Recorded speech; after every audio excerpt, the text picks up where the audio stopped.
Welcome to the Geek Soup podcast, a twice-weekly show where we talk about all things pop culture to tickle your nerd bone. No matter where you're coming from, no matter who you are or who or what you identify as long as you don't identify as a serial killer or Lord Voldemort, you are welcome here. This is a safe space for you. Welcome to the soup.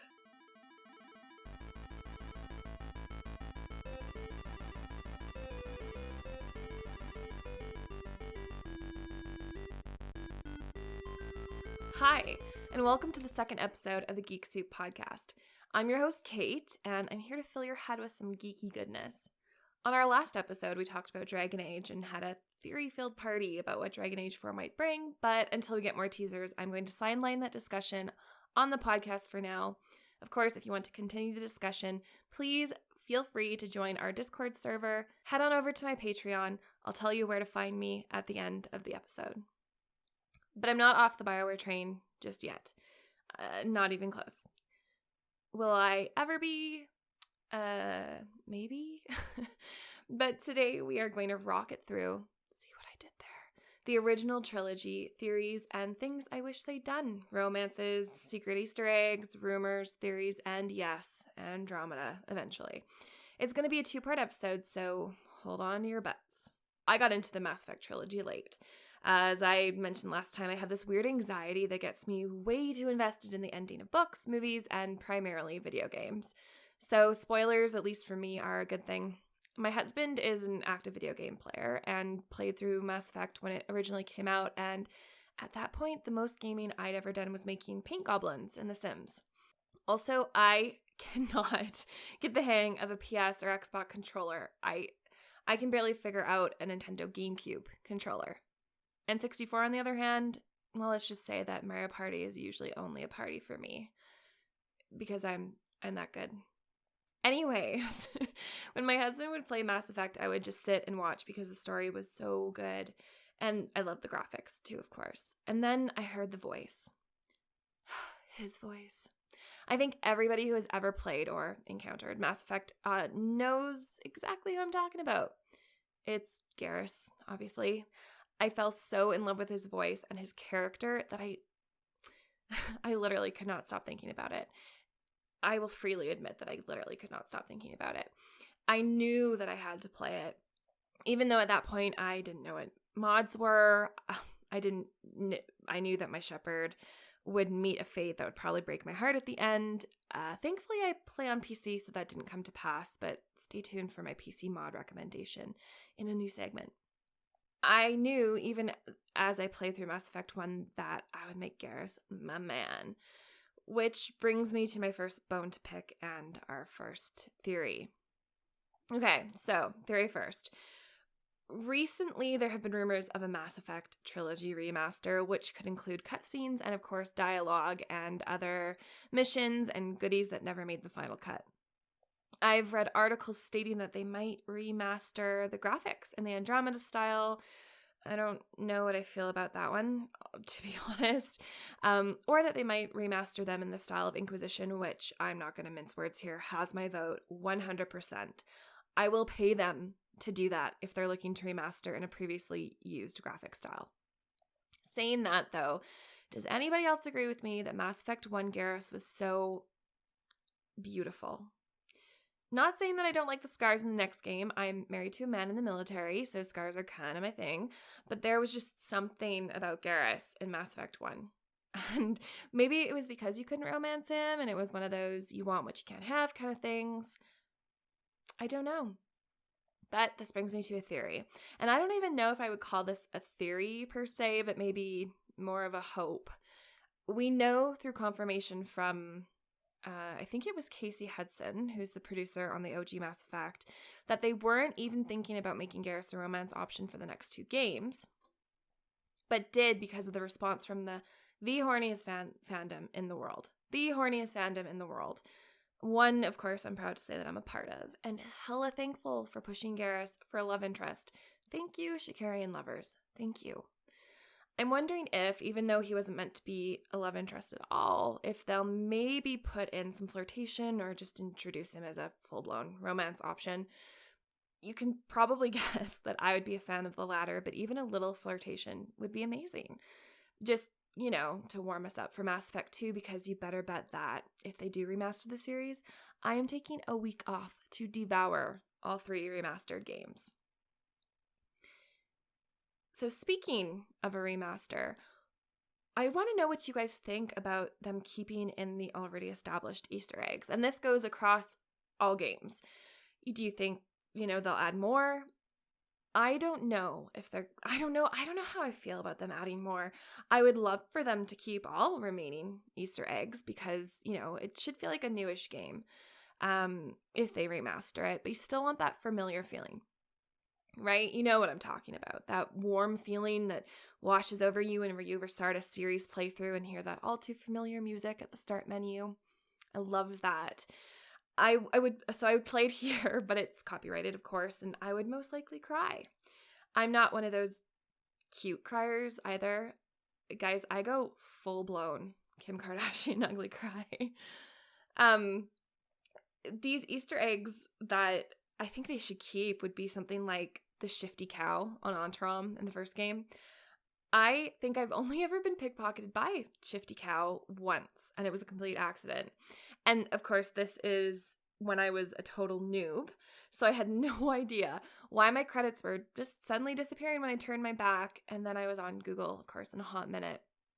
I think it's hilarious. It was so funny, and I felt like such dunce when I finally found out what was happening. But I would be so sad if they cut that out. I think it's just so great. Another couple of Easter eggs from the first game that took place on our very own solar system on Luna, or the moon. And you probably know exactly what I'm talking about in regards to one of these Easter eggs. But I didn't know about the other until very, very recently. I just didn't put 2 and 2 together. And this one is the one on Luna. You know how you have anomalies on your map and you can go see them. And honestly, after a little while, I just kind of didn't even go near the probes. I don't usually play as anything but in a biotic in the first game. So it was always hard for me to even get in to decrypt them. But the one on Luna is the CCCP Luna 23 space probe. And it appears the exact same as any other probe that you can salvage in the game. But I didn't know this, that the Luna 23 probe actually exists. It was launched by the former Soviet Union in the 1970s to collect some moon samples, but the mission failed and the probe crashed and remains on the moon. So now you can go and visit it on the moon in Mass Effect. Pretty cool, hey? And then, of course, the other Easter egg that probably is the one that you already know about and you were like, oh yeah, I know exactly what she's talking about, is the VI at the Alliance training grounds that has gone crazy and killed a bunch of people. That's actually the precursor to EDI. Of course, we find this out in Mass Effect 3, but I find this so cool that they tied this together, and it almost foreshadows EDI's shackles being lifted in Mass Effect 2, Mass Effect 3, and her kind of stepping into, I don't know how, like a robot rebel role, and she becomes more of a sentient being. Of course, more so of a sentient being if you take a Paragon route, but that's in Mass Effect 3. Since the VI kind of had become, I don't know what to call it, maybe more of like a pre-AI on the Luna mission, and once you destroy it, or quote unquote destroy it, it sends out a little message in binary code that actually spells out help, which to me is very humanizing. Before I even had an inkling that it was going to be EDI, before I even knew who EDI was on these playthroughs, the mission was always really sad for me. And I always felt like, especially when I figured out that the binary code spelled out help, that was really almost kind of sad. There are a bunch of different things that were sad, and I love that was really fleshed out in Mass Effect 1, especially when you're taking all of these assignments from Hackett's. I mean, like, clearing out the Geth is just clearing out the Geth. But when you're taking some of these more ethically, these more ethically diverse missions from Hackett. Like, do you want to save the biotics? You know, do you want to kill all the biotics? Do you want to save the congressman? Just to name a few there. When you meet Toombs, who is going to kill the scientists on the exogeny scientists that experimented on him, you know, you can relate to people. And I think BioWare does a really good job of humanizing characters, whether they're an AI or a rogue VI or they're, you know, somebody who's gone out of their mind. I think BioWare does a really good job of really showcasing that moral dilemma that comes with being a commander. I personally, of course, don't know what that's like because I am not military. The biggest decision I have ever really had to make in my very cushy life doesn't even come close. But I have a little bit of insight into that because my husband is military and we have friends who are in a command position and they make a lot of really, really hard decisions. And I love that BioWare kind of tries to bring that to life. So that mission is something, even though it's an Easter egg, it's an important mission, even though it's more of a side mission. But I really think that, you know, if you played Mass Effect 1 and you haven't gone to Luna to deal with the rogue VI, go to Luna, deal with the rogue VI. Absolutely. I think it should be a required mission, to be honest. Another couple of Easter eggs that I would love to get to the bottom to, and if anybody has, okay, so as I'm speaking about these theories, if anybody knows that these theories have been debunked, or if anybody knows that these theories have been answered, or if you have anything to contribute, please, please, please join me on Discord and let's talk. The one that, well, there's a couple. So the one that, well, I guess it's not even really an Easter egg, is that weird guest setup on the top of the mountain on, I think it was Andromeda. They're in a circle, they have the little monitors, the little consoles in a circle, and they have the spikes that create husks around them, but they don't do anything. You can run them over with the Mako, which, let's be honest, we all run over everything in the Mako, but they don't do anything. And a lot of what I've researched into it is just like, well, it was probably something that was cut. So why don't they give us that back in the remaster? That would be great. BioWare, please, please, please. Just, I want to figure out what those Geth consoles, that little Geth setup was supposed to do. The other, I guess, as an Easter egg, I want a little background on why Shakarian the escort had a locket that randomly fit into the bottom of a Prothean ruin on Elitania. You know, so if you help the escort out, you do everything you want, she gives you gratitude in the form of a little locket, a little necklace. You're like, okay, great, this is awesome. And when you go to Elitania, you're just randomly chilling, bombing around in the Mako, and you find this Prothean ruin with this massive Prothean orb on it. And it's, if you don't have the locket, it says, oh, there's a little slit in here that something like a locket could fit into. And if you do, you pop it in there and it gives you this big story and the hint that the Protheans were watching Earth and humans before they were wiped out. But I have a couple questions there. Why did Shakarian have that locket, for one? And then two, why was it so specific to humans when it was on Elitania? A dying world where they're like, what? So those are two questions that I would love to have answered, because I know Asari can live for up to 1,000 years, but it's been more than 1,000 years, and there's no way Shakarian could have been alive when the Protheans were alive. It's just not possible, right? So that's a big one that I need an answer to. If you do have an answer to that, or if you have a theory on that, I'd love to hear it. Maybe I'll never know. Maybe I'm missing something, but that one still bugs me. That one definitely still bugs me. There are a ton of other Easter eggs throughout even just the first game. I could drone on and on about them. Most of them are a quick Google search away anyways, but I love just talking about them. I love hearing what other people think, because everybody has their own headcanon. Everybody has their own headcanon, and some of them actually make sense. And the great part about Mass Effect, and I'm might have to knock on wood for this one, is that it's not kind of like what J.K. Rowling has done and just thrown out random things, but like, yeah, this is what happened. Yeah, this is what happened. They already have these established Drew Karpyshyn written stories, and they already have this established thing. And I really hope that they try to keep true to that. when they do, if they do, but I'm going to say when because we're going to be hopeful here and optimistic here that they will. When they do the remaster, I really hope that they are true to that and don't try to be too much of a people pleaser. Like, please us a lot, okay? Because, you know, we are very hard to please fandom sometimes. And other times we're an easy to please fandom. So you have that too. But please, you know, stay true to the story and don't kind of be willy-nilly about the lore because it's very near and dear to many, many of us. Before we move on to Mass Effect 2, I would like to introduce a new segment called What I Gave a Fuck About Today. Similar to the Only Good News segment, this is going to be a little more geek focused. Today I am recommending a mod for those who play Mass Effect 3 on PC. You might already know about this mod, but if you don't, it could be a life changer. Not gonna lie. It's for those of us who got way too attached to Shepard and wanted to see them live, so somebody made a mod that is very, very well done and lets Shepard live and reunite with their love interest. The mod is called MEHEM. I call it MEHEM. Some people call it MEHEM. Doesn't really matter. It stands for the Mass Effect Happy Ending mod. As I said, it's really, really well done, and you can find it on Nexus Mods. Download it, please, please, please download it.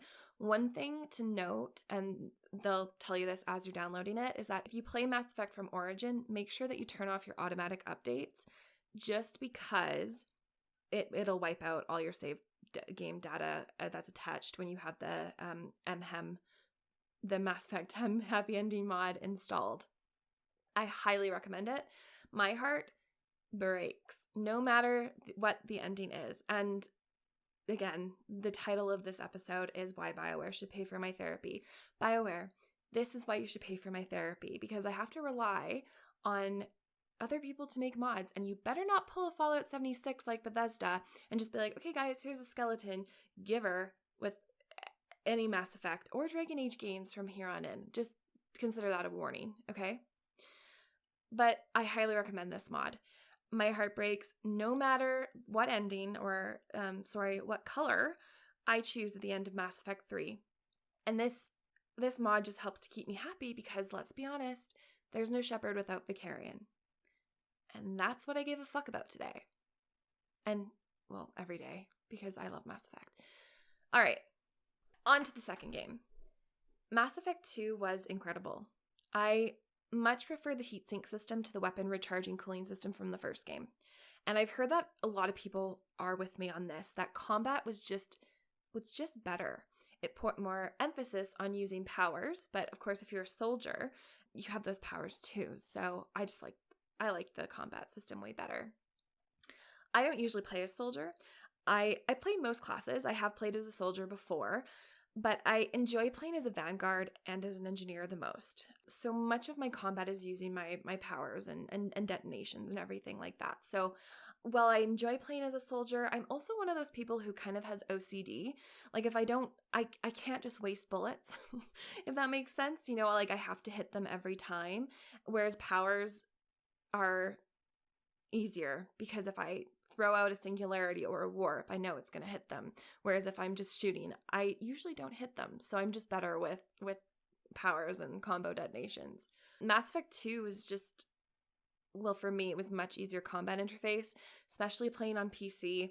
The story, of course, was longer than the first one, which we expected. It was more fleshed out. We get to meet more characters, make harder decisions. Really, right? We get to make harder decisions. And we're introduced to the loyalty system, which I actually really, really, really like. I understand developmentally why they include the loyalty system, for sure. But I really like the loyalty system for most games because, you know, you get to learn more about the character. You get to spend more time with that character. There's always specific dialogue after. You know me, I'm all about the story. I'm all about the RPG, and this just brings it home. So I am all about the loyalty system. I don't know how I would feel about an approval system in Mass Effect. That's the one thing that I liked about Mass Effect. Like, I liked it in Dragon Age. I understood in Dragon Age, but I just don't know if there would be a a reason why they would have an approval system and the Paragon Renegade and the loyalty mission. I just feel like the approval system would just tack on too much and it might not make it so enjoyable. But it might also open some extra dialogue settings, so I don't know. Tell me what you think. Should they add an approval system into Mass Effect? More importantly, of course, we got more romance options. Hi, Garrus. Talking about you. They still included minigames and missions on different random planets, and of course we got to probe Uranus, which was amazing. Even though I hate it. I hate the planet scanning functionality. I have no good reason why. And I love the probing Uranus thing. I think it's hilarious. But guys, that's why I have Gibbs save editor for 2 and 3, so I can cheat like I do on The Sims and just overload myself with money and minerals so that I don't have to worry about it. I mean, I'm trying to save the galaxy from a threat that I can't even convince uppity politicians about, whether or not I save the original council in the first game, which I've done, probably half and half. So why do I need to worry about money and minerals? Cerberus spent billions and trillions of dollars bringing Shepard back from the dead, and they can't even spring for an allowance? What kind of bullshit is that? Just load me up. Gibbs save editor. Every time. In all seriousness, though, I could do with or without the planet scanning. Though it'd be great if they still allowed you to probe Uranus for at least some sentimental value. I love when Edie just goes, "Really, Shepard? Probing Uranus." It gets me every time. I also hope that they keep the fish. And of course, the space hamster. If they don't keep the fish, then okay, whatever. But I will throw down. If they get rid of the space hamster. I don't think it's going to happen, but I wanted to go on record and say it. I'll be mad if they get rid of the space hamster. One thing that I didn't like about the fish, though, was that, well, I kept killing them. I mean, honestly, if you have had a playthrough where you have not killed your fish, even accidentally, on purpose, whatever, please let me know, because... And this is without Kelly, okay? If you have not killed your fish, if you've managed to keep your fish alive all on your own, please tell me and I will give you an award. Because I kill them all the time for me. And I found out after many playthroughs, way too late, that I could get Kelly Chambers to feed them for me. But it got a little flirty and it was difficult to get there. And I didn't really like Kelly Chambers. Again, no good reason why. I just wasn't the biggest fan of her. So flirting with her, I don't really like that. I feel like it's kind of dishonest because I don't know if you picked up on this yet, but I am a Garrus girl through and through, and I just don't like how you have to flirt with her. And then if you basically say, yeah, I like aliens, she's like, whatever. It's kind of tedious to kind of get to that point where you have this romantic dinner and then she feeds your fish. Why can't we just have a friends dinner? Why can't we just be friends and be like, yeah, I'm into aliens, you are too. Come up to my cabin, we can talk about the aliens that we find hot and want to bang, and then you can feed my fish. How about that? So I'm just hoping that, yeah, you don't have to flirt with Kelly. You can just have a friends dinner and she can feed your fish. Speaking of romance options, I really hope that they're maybe a little bit more open with who we can romance as a male or a female shepherd. I would love for them to start using proper pronouns as well. I would love to romance Tali as a female shepherd. I think that would be so sweet. I love Tali. I would jump on the chance to romance her as a female shepherd. I mean, don't get me wrong, I love Liara, but Tali, there's just something about her that's just so sweet, and I feel like it would be such a... I love Shiara. I love the Liara and female shepherd, or even the Liara and male shepherd romance, but there's just something about Tali that I just think would be so sweet in a female shepherd romance, and I would play that so quickly. I'm also hoping that they give us some more dialogue in between missions. I'm one of those players that consistently visits my romance options after every single mission, just about every single mission, just in case I miss something, even though I put many hours into it and probably haven't missed anything. I mean, there's always a chance, right? Like, don't take away Garrus's calibrations entirely, because that's hilarious, right? Garrus wouldn't be Garrus without calibrations. But maybe give a little bit more dialogue. I mean, When we romance him, we only get about 3 unique dialogue choices before you test your reach and flexibility. And I would love some more dialogue to really help flesh out their relationship. I can probably quote those 3 dialogue choices to you after you proposition Garrus. And he's like, yeah, sure. I mean, why not? I'll check out some vids. I love how awkward he is. And I mean, I think for the rest of the romance options too, but I'm going to be honest, I've only ever romanced Garrus in my playthroughs, with the exception of the first game, of course. I will start out a new playthrough thinking, okay, you know, I'm going to change it up. I'm definitely going to go for Liara this time. And then I get to Omega and I see that blue armor and I revert back to my good old Shakarian ways. What can I say, guys? That voice, that personality, that loyalty. I'm kind of a sucker for it, and I realize that this episode is kind of morphing into a why you should date Garrus Vakarian episode, but you know what? It's true. Date Garrus Vakarian. Fleshing out these relationships, romantic or otherwise, with the other companions would be amazing too. I found that you miss them. I found that I missed them in Mass Effect 3 because you only really get to spend a small amount of time with them in the third game, even if you romanced one of them, like Jack and Miranda. I won't even cover Jacob because apparently that's a sore spot for a lot of Jacob Mancers. So having a bit of extra time in the second game with some more dialogue, maybe a new sex scene, hint, hint, BioWare, it could really give lots of geeks some closure. Maybe in one of them, because there is never enough Mass Effect in my life. I love the already existing interactions in Mass Effect 2. I love them. I just want more, and it's because I love them that I want more. The Easter eggs, pretty great as well. I didn't know for the longest time until I decided to randomly take the time to just eat. You guys ever do that where you're playing a video game and then randomly your stomach's like, hey, you want some pizza pops? And you go and you get pizza pops, and then you have to eat the pizza pops, and you're just there staring at a character.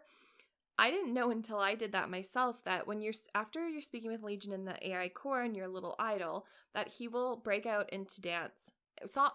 He will break out into song and dance. He will do the robot and he will beatbox. It was hilarious. It was so funny. Joker also talks to himself if you just stand around idle behind him on the bridge, which is another thing I found out while I was eating at my computer. Don't come for me. It was just pizza pops, okay? Before we get into more Easter eggs and theories about what a potential remaster could bring, especially for the DLCs, let's get into our last segment, Only Good News.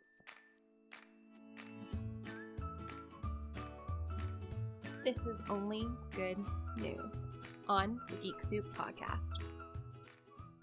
Today, I am so happy to tell you, if you hadn't already heard, that polio has been eradicated from the entire continent of Africa. As of August 26th of this year, the wild polio virus no longer exists on the entire continent.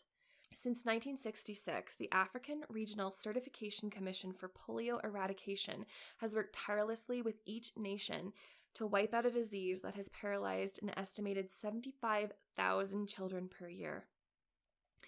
Because of Nelson Mandela's campaign that he spearheaded back then and the hard work of those who were involved to get polio vaccines to every child since, the wild polio virus was defeated in Nigeria in 2016, and now, 4 years later, it's gone from the entire continent. Even despite hardships like, in this case, weak health systems, remote colonies, weather, and other challenges, Africa persists. Africa is strong. And Africa has won a massive battle against the wild polio virus, and that is more than worthy of mention. I love that segment. It always gives me good feelings because it's only good news. And you know what? These days, more than ever, we need only good news. So to completely change the subject back to Mass Effect 2, let's cover some Easter eggs and my theories and my hopes for what they will do for the DLCs, because they have to include them in the remasters, right? They have to. They have to. All right, Easter eggs first. I didn't know about this until I looked it up. So you know when you go to the Citadel and you go to the level where you mitigate that fight between the Quarian and the Volus is accusing her of stealing, and she obviously didn't steal because he left his chit. there is a ramen kiosk there, and there's an action that you can take that says ramen. And I have gone there so many times with so many different companions, excluding Grunt, and I just clicked on it, and sometimes the chef will say "Rashimasu," and he'll say different dialogue points, but I didn't realize that you can actually take Grunt there and try some ramen, which of course ties into his very interesting, destructive night out during the Citadel DLC in Mass Effect 3, which is so cool. And I love Grunt, my little Krogan tank baby. I have such an affection for that little guy. I mean, he's not little, but he's still like my baby, right? He's still your baby. Also on the Citadel, you can take Legion with you to chat to the CSEC officer. She is stationed next to where a couple of recruits are getting schooled on why Sir Isaac Newton is a badass motherfucker in space. You have to listen to that entire speech. It is hilarious. And you know what? Speaking from what I have heard from my military husband and friends, it ain't far off. All right? It ain't far off to what a drill sergeant is. You get some pretty great dialogue with Legion and the CSEC officer. It's pretty funny. I didn't know. So I had to go back and play, and it is pretty great. And the great thing about the Citadel is there is a ton of this funny floating dialogue. And I love that because when you go on the Citadel, there's no combat, except when you're doing Thane's loyalty mission or Garrus's. And you are just kind of more shopping. You know, you got to get your fish, right? You got to get some food.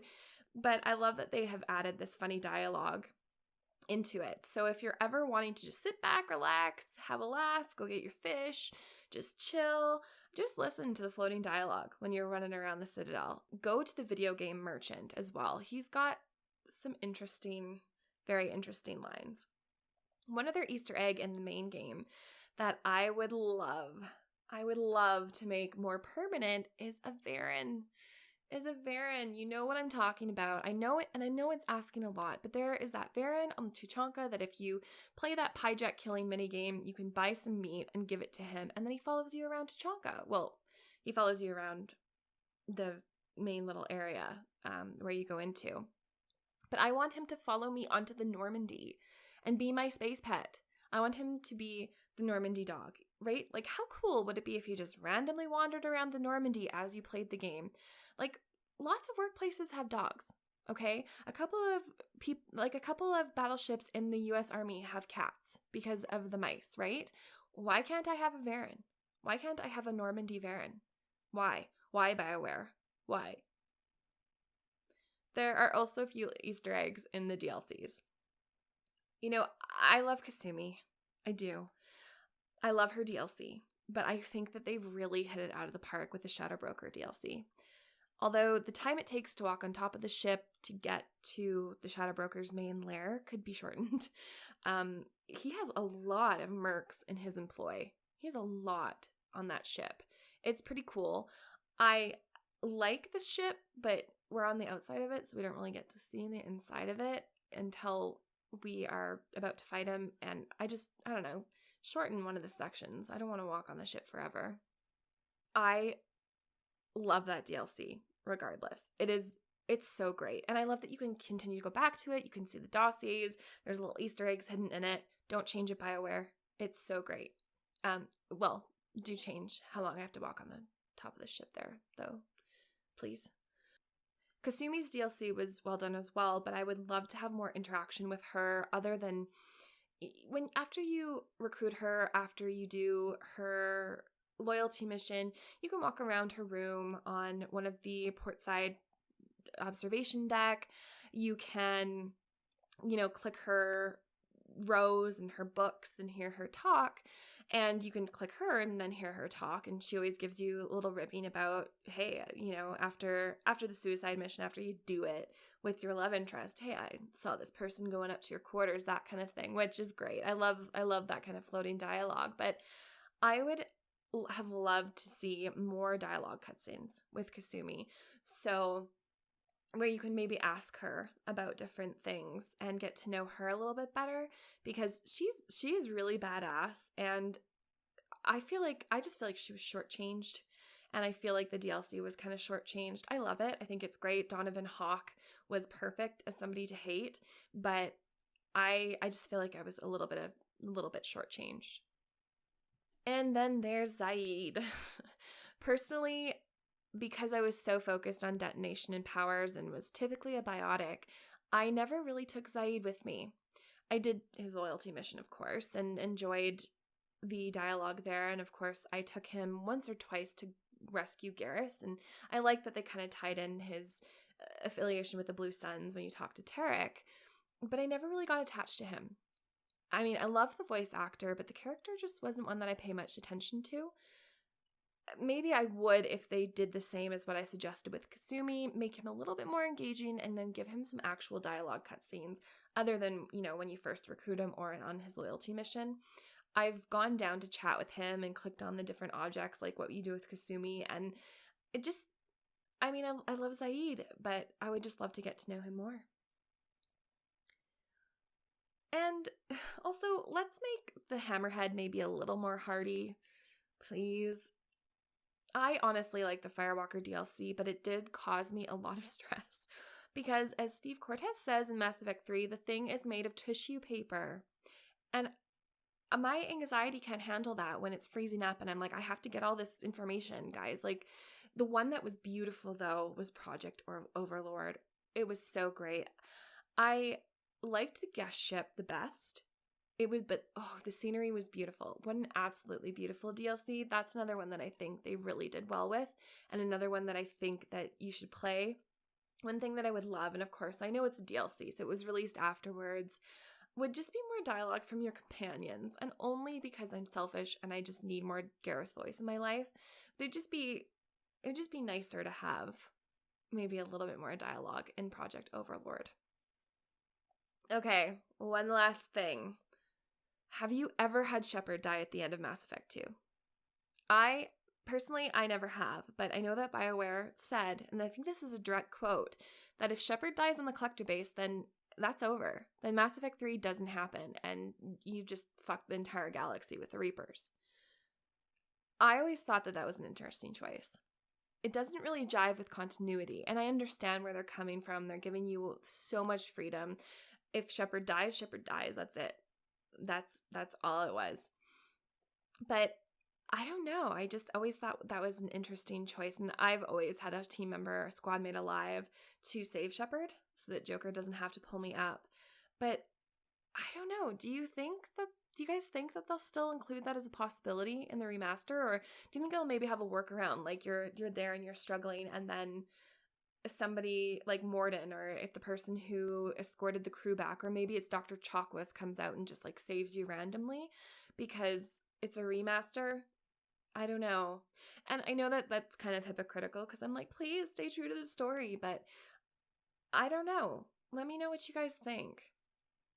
Okay, so that's my list of demands. Theories and whatnot for the remaster. And I think I might have to start another playthrough after all this, because talking about Mass Effect always gets me going, and I think I might have to start another playthrough. Thanks for listening, and I can't wait until next time. Be sure to check me out on Patreon at patreon.com/geeksoup. GEESOUP. You can also check me out online on my website at www.thegeeksoup.com. You can also find me on Twitter, Instagram, and Facebook when you search at The Geek Soup Pod. I can't wait until our next time to get geeky together, and look forward to sipping the soup on our next episode. Until then, stay geeky.